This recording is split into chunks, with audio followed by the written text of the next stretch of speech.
From here, from a random street corner in Dili, so just to the east of Tasi Tolu. So I'm going to do I really enjoyed this walk last time I did it, or first time I did it, which was around the Tasi Tolu hills. So I'm going to do it in the other direction and see whether it's better that way around. So it starts, I got number 11 microlet, I left my bike at the end, got number 11 microlet out close to here, walked along a bit. So there's some signage up to the mission of the Christ Mission Church, just down there. So I'll keep you informed of the I think the navigation is relatively straightforward, but it's always useful to have a bit of guidance when walking in Timor.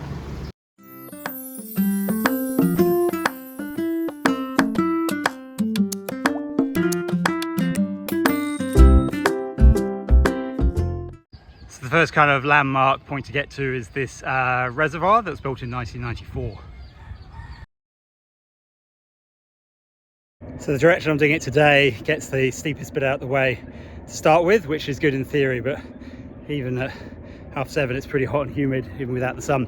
But basically it goes up, started off down there, come up this kind of ridge line, go up to top, go around a bit of a summity point, and then comes along this kind of ridge here, and then down to Tasi Tolu by the bus station there. So it's a good little, it's not quite a loop, but it's fairly easily done with microlets, and it's very scenic, so I'm enjoying it.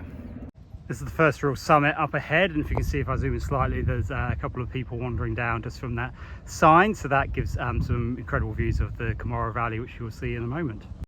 First big view of the Tasi Tolu lakes. As you can see, there's a bit of a line through the middle, so there in dry season there's 2 lakes, and in wet season there's 1 lake. And so this is, certainly since I came here last, there's definitely less water in the lake, and that little land bridge is starting to reveal itself.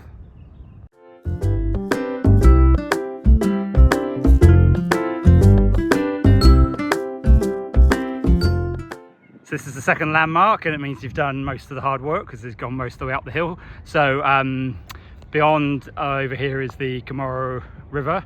This is one of the biggest rivers in Dili. It drains from about 4 municipalities, 300 odd square kilometers of drainage, and there's no water in it most of the time. You can see Cristo Rey out on the right there, and there's the city of Dili below, and the Dili airport, and then that hill straight ahead is where the walk will go to towards the end. So it kind of follows the ridgeline along, and then along there is the Tasi Tolu lakes, and we've got Ikson beyond. So yeah, beautiful place. So I've climbed about 260 meters from sea level, as you can see below, and I'm just having some thoughts around this ridgeline. So the walk I did last time went over to the left down to Tasi Tolu bus station, but I think there may be a way down along this ridge to the right, and then that turns it much more into a loop, which would be much better for people in terms of transport. So I might have a bit of an investigation.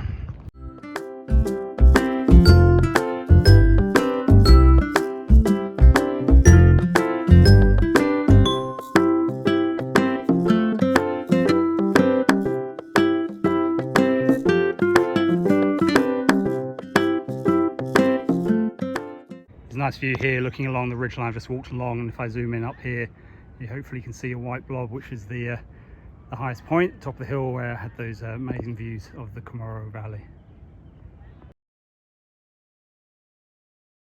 So the third landmark along this route are those stations of the cross, the white things you can see on the left, and they follow the ridgeline around to 3 crosses representing Jesus's crucifixion. Station of the Cross number 10, this is where Jesus was stripped of his garments.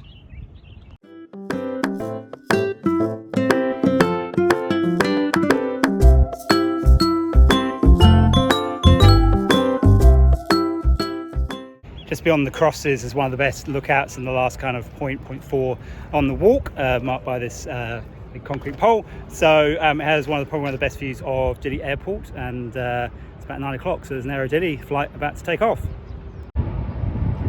Dili has an incredibly short runway, as you all see.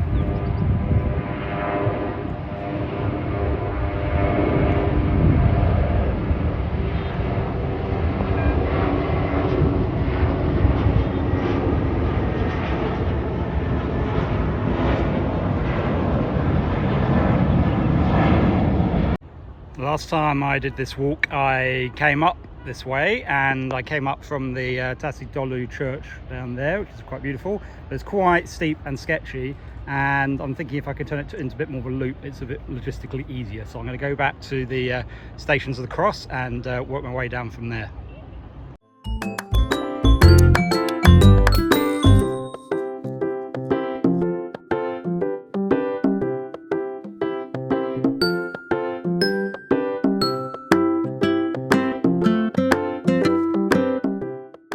Come nearly full circle now. I'm about 500 meters away, I think, from where I started, so maybe just 5 minutes walk. So that is a much better way of doing it.